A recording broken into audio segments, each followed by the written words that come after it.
Yuhu. Hello, I'm back. Balik lagi ke podcasting seperti udah awal bulan, mau cerita tentang akhir bulan. Ada cerita apa akhir bulan di tengah sprintil? Guys, hello bro, hi sis, hi bro, hi sis, how are you? Saya datang lagi di podcasting sprintil Irakan ya, yang ada cerita bubu, ada catatan bubu ya selama bulan April 2024 ya guys. Namanya juga podcasting sprintil, cerita tentang ini dan itu dan ini, apa aja boleh. Pokoknya catatan saya si bubu Irak di bulan April 2024. Ada apa sih? Check it out.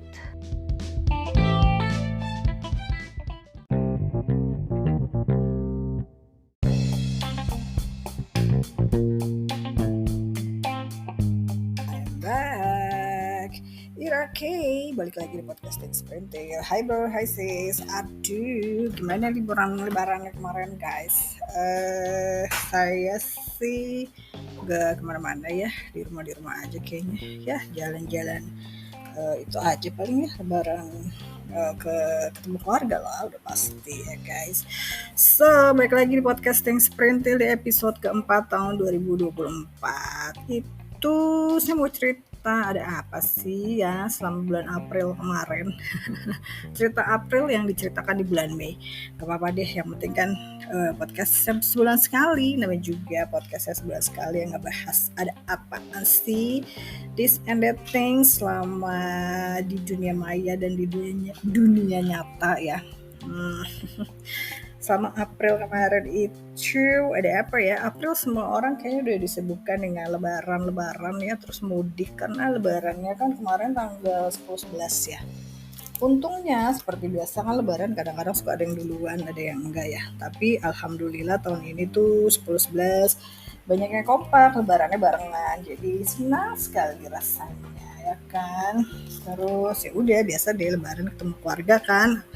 Kapan lagi kalau bukan lebaran sama keluarga, makan ketupat, makan makanan lebaran lah pokoknya gitu ya. Terus ada yang baru sih lebaran tahun ini kayaknya. Ada yang menyenangkan adalah bisa lebaran naik kereta api cepat sih yang namanya Wus. Jadi ada alternatif lain gitu ya. Karena kan biasanya tuh yang paling menyebalkan sebenarnya sih kalau selama mudik lebaran itu kan macet-macetan di jalannya yang nggak tahannya itu adalah ya pokoknya mah kayak capek banget di jalannya, apalagi zaman dulu ya.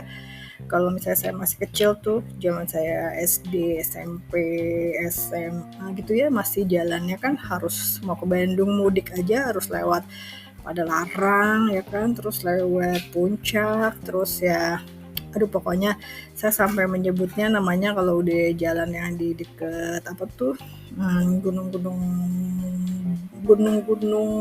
batu itu ya, saya nyebutnya boring street gitu ya, karena ya emang sebosan itu di jalan ya. Tau gak sih mainan saya dulu kalau mudik ya di mobil sama kakak adik saya itu, tau gak apa, tebak-tebakan plat nomor. Jadi kayak yang di drakor reply 88 tuh kayak relate banget ya, karena ya itu nggak ada kerjaannya di mobil, ya udah sih main itu tebak-tebakan. Jadi mobil yang dari depan tuh nanti ganjil apa genap gitu, terus nomornya berapa gitu aja sih. Terus kalau enggak ya pasang kaset tuh ganti-gantian, misalnya jarak dari sini lagunya yang boleh dipasang lagunya kakak saya gitu misalnya kasetnya, terus dari jarak segini ntar lagunya kaset saya yang bisa dipasang gitu kan. Karena kan kita pasti kalau mudik tuh satu mobil kan, seru sih. Tapi ya kalau buat zaman sekarang sih karena mobil udah makin banyak ya, agak males ya kalau macet-macetan gitu lebaran mudiknya sampai kayak zaman dahulu kala ya. Makanya adanya Wus kereta cepat dari Jakarta bisa ke Bandung dengan cepat itu kayaknya membantu sekali ya gitu. Dari data box.katadata.co.id itu selama mudik 2024 kemarin tercatat 1.500 penumpang per hari gitu. Jadi ya lumayan ya, cukup membantu sekali karena emang ya udah kan sekarang udah apa sih namanya, udah banyak alternatif gitulah ya. Jadi dari Jakarta naik bus, naiknya bisa dari Halim daripada Larang, ada yang dari Tegaluar. Nah itu nanti harus naik bus terus ya udah tinggal minta jemput aja kan sama saudara gitu, atau enggak naik Grab, atau enggak naik Gokar, ya banyak lah pilihannya gitu kan. Jadi lumayan kan, biasanya kan memang kalau lebaran ya ke apa sih namanya, ada juga yang cuman kayak datang ke acara kumpul keluarganya terus habis itu pulang lagi gitu ya kan guys. What about your lebaran kemarin guys, apakah menyenangkan? Apakah mudik-mudikan juga pulang kampung ya, seru? Bawa oleh-oleh banyak gak sih? Saya sih alhamdulillah banyak ya kiriman dari tetangga-tetangga ini, dari teman-teman juga yang pada mudik. Jadi sesudah kue-kue lebaran berlalu alias kastengel, nastar dan sebagainya itu sudah habis ya, dari hari keberapa juga udah habis ya. Lalu berdatanganlah oleh-oleh ya dari tetangga-tetangga yang dari mana gitu ya. Seru sih karena jadi apa ya, makin kenal makanan-makanan dan snack-snack khas Indonesia ya kan, gitu gak sih guys? Terus apalagi ya, selama bulan April kemarin itu ada cerita itu. Oh ya, ngomong-ngomong soal naik bus ya, keluarga Andara juga bahkan mudiknya naik bus ya. Jadi ke Bandung diborong kayaknya tiketnya ya, karena berapa gerbong itu keluarga Andara semua ya. Mereka ke Bandung naik bus. Jadi habis itu ya pokoknya ada lah ya di YouTube-nya, ada di sosial medianya keluarga Andara lah ya gitu. Terus oh ya, yang seru lagi hits juga nih gara-gara kemarin itu sesudah pas acara sesudah lebaran ya, kondang di sosial media dan banyak menjadi pembicaraan adalah Baby Lily. Siapakah dia yang tiba-tiba ada di foto keluarga dari keluarga Raffi Ahmad dan Nagita Slavina ya. Siapakah Lily? Teman-teman lihat aja di sosial medianya mereka ya. Kalau saya sih tidak mau terlalu icam ya. Jadi ya biarin aja sih. Mau angkat anak atau mau ikut mengasuh anak yang bernama Lily ini ya nggak apa-apa ya. Niatnya kan baik ya nggak? Ikut senang aja, ikut happy aja, happy for Lily yang bisa bergabung di keluarga Andara ya kan. Dan semoga selalu rukun-rukun aja, sakinah mawadah warohmah, dan selalu bahagia untuk keluarganya Raffi Ahmad dan Nagita Slavina dan anak-anaknya yang lucu-lucu itu. Teman-teman ada nggak yang follow? Saya sih juga sering lihat sih karena anaknya lucu banget ya. Apa sih, kalau Rafathar kan udah gede ya, kalau Rayanza tuh kayak ada aja kelakuannya gitu ya, lucu sekali. Mengingatkan saya kepada masa kecil anak-anak saya dulu, karena ya memang begitulah anak-anak itu, gak jauh beda sih tingkahnya anak-anak saya dengan Rayanza itu, cuma bedanya tidak saya posting aja sih karena apa ya tetap saya videoin, tapi emang saya pernah izin sih sama anak-anak ya, boleh nggak nih video waktu kecilnya dipost di sosial media gitu ya. Terus anak-anak nggak mau gitu, enggak, jangan gitu. Ya udah, saya kan menghormati apa ya, keinginan mereka gitu ya. Mungkin nanti takut jadi, nggak tahu ya, anak-anak kan nggak ada yang mau tampil ya. Bikin podcast aja susah banget ya. Jadi apa ya namanya, emaknya doang kayak banci nampil, anaknya nggak pengen nongol-nongol gitu di sosmed atau di apapun. Ya udah, jadi tidak pernah saya post-post gitu. Makanya saya kebiasaan emang nggak mau sembarangan posting foto anak-anak, terutama waktu masih kecil ya. Apa sih namanya, ya tetap aja izin gitu kalau mau posting. Udah sebesar ini pun mereka udah remaja ya, udah Gen Z, udah kuliah dan udah SMA, hampir lulus malah. Jadi ya kalau setiap kali saya mau pasang fotonya pasti saya izin dulu sih, boleh nggak dipasang gitu. Kalau anaknya bilang nggak usah gitu, ya udah saya nggak pasang. Kalau anaknya bilang boleh boleh, tapi aku milih dulu foto yang mana gitu, ya udah baru saya nurut aja gitu. Karena kata anak-anak ya, kadang-kadang ibu, kalau ibu-ibu tuh suka milih ibunya yang lagi cakep, anaknya lagi ngasal diposting katanya gitu. Jadi ya oke lah, baiklah, kita menghormati apa ya, menghormati anak-anak lah. Kalau nggak mau diposting ya udah jangan gitu kan. Gitu enggak, ibu-ibu jangan sering posting foto anaknya. Kalau anaknya nggak mau ya bu, jangan dipaksa. Apalagi kalau anaknya masih kecil loh. Tidak semua apa ya, kalau dulu kan karena saya pernah kerja di dunia anak-anak ya, dan itu banyak hal yang paling susah banget tuh kalau lagi mau bikin materi promosi, terus harus pakai foto anak-anak, tapi kan anak-anaknya itu anak orang semua ya, bukan model. Kalau model sih nggak masalah karena emang profesinya model gitu, tapi kalau ada foto yang melibatkan foto anak-anak kecil dan itu adalah anak-anak orang lain, ya itu kita harus izin. Kalau enggak, memang fotonya itu nggak boleh tampil dari tampak depan gitu. Kadang emang susah sih, ini fotonya udah bagus tapi ada foto anak orang lain gitu yang saya nggak bisa pasang. Kalau orang tuanya ngizinin ya saya pasang, kalau orang tuanya nggak ngizinin ya terpaksa cari foto yang lain gitu guys. Terus apa lagi ya, oh ya, selama liburan lebaran kemarin kan banyak film baru ya, banyak film baru yang tayang gitu ya. Salah satunya itu adalah Siksa Kubur. Wih, kata orang-orang sih filmnya serem ya. Tapi akhirnya saya juga nggak pengen-pengen amat sih nonton tadinya. Cuman dipaksa sama adik saya ya dan sahabat saya tuh, duo Dian. Sebel deh gue nggak mau nonton film itu, dipaksa. Terus ya udah deh terpaksa ya, karena 2 lawan 1 ya, 2 orang pengen nonton, 1 orang nggak mau, ya udah saya terpaksa nurut dong. Terus ya udah nonton deh film Siksa Kubur itu ya. Awalnya saya pikir itu film kayak horor yang kayak zaman dulu Susana gitu ya, terus kayak atau enggak kayak apa sih Desa KKN gitu, atau enggak kayak apa tuh, apa tuh yang ada ibunya minta sisirin rambut tuh apa ya, atau kayak Rumah Kentang, atau ya film-film horor gitu deh ya.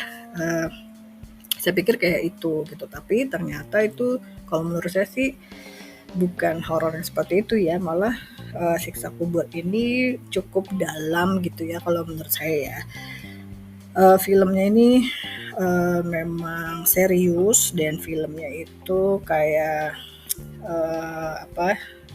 banyak pesan-pesan yang sangat dalam sebenarnya kalau kita perhatikan dari kalimat-kalimatnya yang diucapkan oleh para pemain ya, tokoh-tokoh di film itu gitu. Dan sebenarnya sih kalau menurut saya ini Siksa Kubur kan filmnya tentang dendam ya, filmnya tentang dendam seorang anak yang akhirnya membuat dia tidak percaya atau agak berpikir negatif tentang agama, dan dia ingin membuktikan ada nggak sih yang namanya siksa kubur gitu kan, kepada orang yang sangat jahat menurut dia, orang yang paling jahat yang dia tahu gitu ya. Menurut gue sih itu sih ceritanya gitu. Dan sayangnya nih, gue agak gregetan juga ya pas lagi nonton Siksa Kubur ini. Kok filmnya ini banyak anak-anak gitu ya. Adalah anak-anak SD rombongan nonton gitu. Terus ada yang ibu-ibu, kayak ibu-ibu dari sekolahan gitu ya. Ibu-ibu sama gengnya dan bawa anak gitu. Nah itu tuh sebenarnya sih kayak di awal juga saya bingung gitu, ngapain sih ini orang. Mungkin dipikir ada kayak, karena judulnya Sisa Kubur kali ya, ini ceritanya kayak ada pembelajaran yang kayak kalau zaman dulu tuh, zaman saya SD tuh ada yang jual komik-komik tuh ya.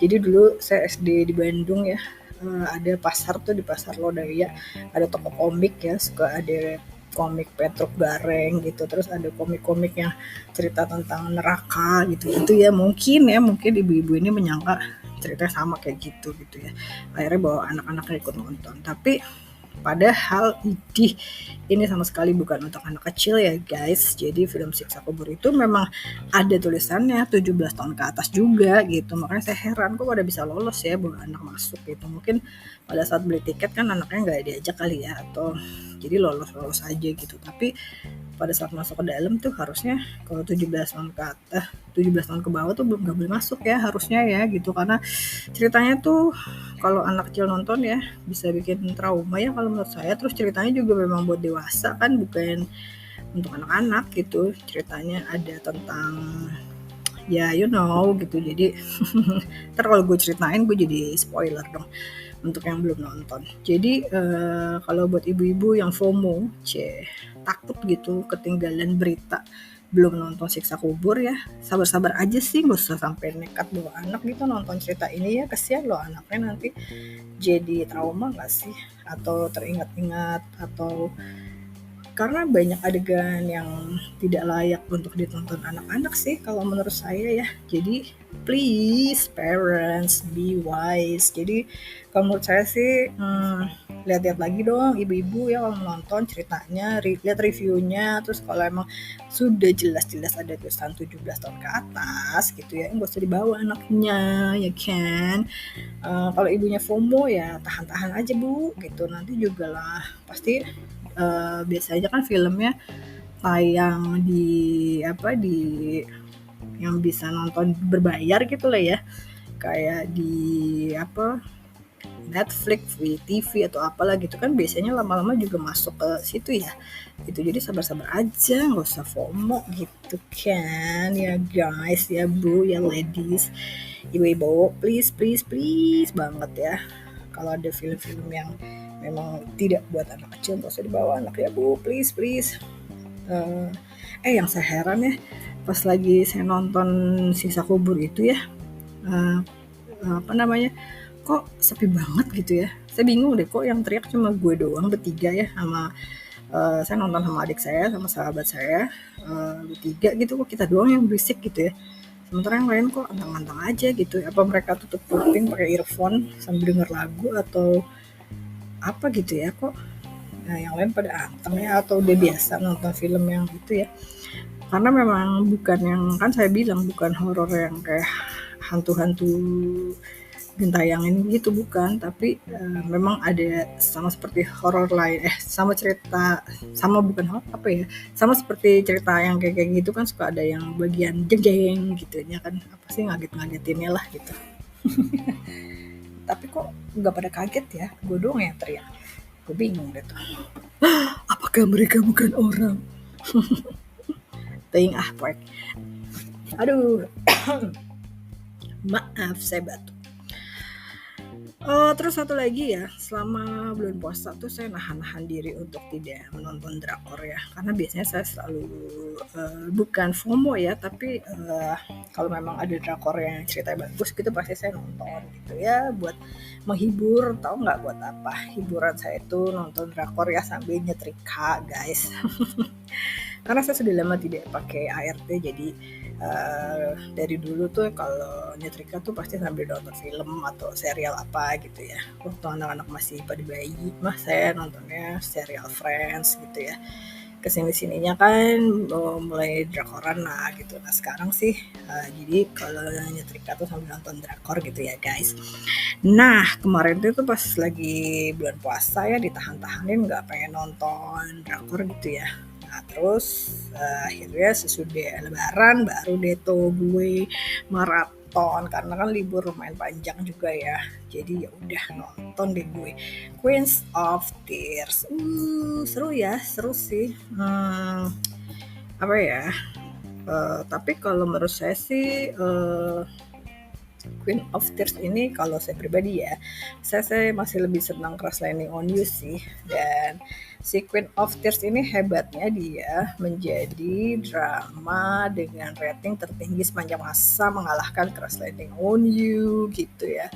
Tapi kalau saya pribadi disuruh milih, saya lebih suka mana, Queen of Tears apa Crash Landing on You, saya lebih milih Crash Landing on You. Karena nggak tahu ya, kalau buat saya sih ceritanya tuh Crash Landing on You lebih naik turun, lebih membawa emosi kita, dan lebih bikin terharu biru ya, pengen mewek gitu kalau nonton Crash Landing on You. Terus juga pemainnya mungkin karena saya udah tuwir jadi lebih suka sama Hyun Bin dan Son Ye Jin ya. Terus kalau si Kim Soyun dan Kim Soyun dan siapa teh satu ya teh Kim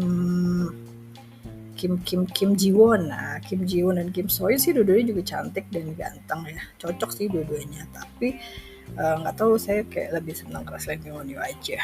Kalau kamu lebih suka yang mana guys? Lebih suka Crash Landing on You atau Queen of Tears ya?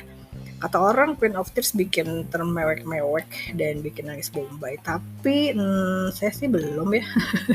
Maksudnya belum sampai kayak terus gue nonton mewek mulu gitu, enggak juga sih, belum. Atau mungkin karena nggak konsen ya, sambil riuh gitu ya, nontonnya kurang konsentrasi gitu ya, mungkin harus nonton lagi kali ya.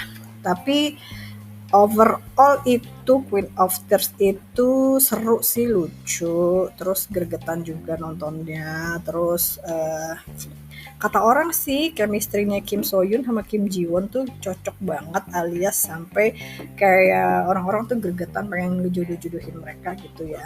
Dan konon katanya mereka juga lagi dekat ya, mengalami chinlock seperti pemain utama Crash Landing on You ya. Dan orang-orang berharap mereka jadian sampai nikah seperti Yoon Bin dan Son Ye Jin. Tapi kalau menurut gue sih gak tau ya, biasa aja ya kayaknya. Tapi pendapat orang beda-beda ya.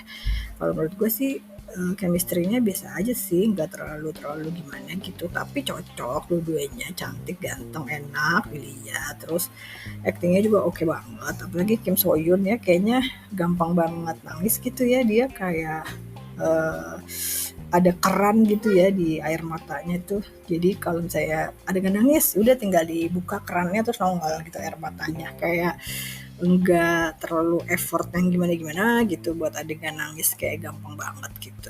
Terus ceritanya kalau ditanya Queens of Tears buat yang belum nonton, apakah dia happy ending atau sad ending? Kalau menurut saya sih happy and sad ya dua-duanya. Maksudnya apa ya? Ya bahagia yang ada sedihnya juga, tapi sedih yang membahagiakan juga gitu ya. Pokoknya sih apa ya, seru lah, lumayan lah, jadi recommended lah. Queen of Tears mah udah pasti ya, karena yang mainnya juga kondang, terus juga apa ya, pokoknya dari segi segala macamnya cocok lah. Oke lah, oke, lah 9 of 10, 10 of 10 kali ya nilainya. Pokoknya nonton aja kalau yang belum nonton, seru lah gitu. Apalagi ya, bulan April ya, udah segitu dulu kali ya ceritanya dari saya. Udah kebanyakan juga ceritanya. Pokoknya guys, sehat-sehat selalu ya. Kayaknya nih mulai bulan-bulan depan, kayaknya mau tidak mau nih Things Printed Podcast harus nongol yang ada mukanya nih. Karena mulai bulan Juni 2024 nih, buat recording dan editing toolsnya dari Spotify for podcaster, alias dahulu Anchor.fm, yang sekarang menjadi podcaster.spotify.com. Itu nanti mulai Juni 2024 kayaknya recordingnya itu harus record di Riverside ya, which is itu ada mukanya gitu ya, kayak rekaman ada wajahnya ya, bisa sih suaranya juga, tapi kayaknya mungkin mulai bulan Juni kali ya guys, muka gue kudu nongol guys. Hehehe, nggak apa-apa deh, biar kalian melihat wajah Q yang manis manja. Ya wes, pokoknya gitu aja ya guys. Jangan lupa guys. Terus lagi ada yang baru dari Spotify ya. Spotify itu sekarang bukanya kalau misalnya punya akun Spotify buat dengar-dengar lagu ya, Spotify Music dijadiin satu dengan Spotify for Podcast ya. Jadi kalau bisa satu akun gitu guys. Gitu, oke. Dikulik-kulik aja ya ibu-ibu yang mau pada bikin podcast. Caranya gampang, pakai Spotify for Podcaster. Jadi tinggal buka aja podcaster.spotify.com. Bikin deh, mau cerita apa deh, pokoknya bebas ya. Namanya juga podcast ibu-ibu, podcast cerita apapun lah, boleh lah, ya kan. Jadi kalau mau bikin podcast pakai Spotify for podcaster ya. Cara bukanya di podcaster.spotify.com, terus tinggal daftar aja, tinggal bikin aja podcastnya, nama podcastnya apa, terus tayangin deh gitu ya guys. Ya udah deh kalau gitu, pamit beneran nih sekarang. Udah berapa kali pamit ya, gue biasa deh udah pamit 1, 2, 3 sama deh, kayak kalau lagi ketemu sama saudara-saudara ya, pamit ya, pulangnya pamit sampai pintu ngobrol lagi, pamit sampai garasi ngobrol lagi, pamit udah duduk mobil ngobrol lagi, gitu guys sih guys, keluarga kalian. Keluarga saya mah gitu dah. Ya udah beneran pamit. Gimana sih ngobrol terus. Oke guys, Irake podcasting Sprintil, ngomongin this and that things, ini dan itu dan ini ya, lots of things pokoknya. Hadir lagi nanti bulan depan ya untuk episode kelima, dan sampai ketemu lagi. Sehat selalu buat semua. Irake pamit dulu. Bye.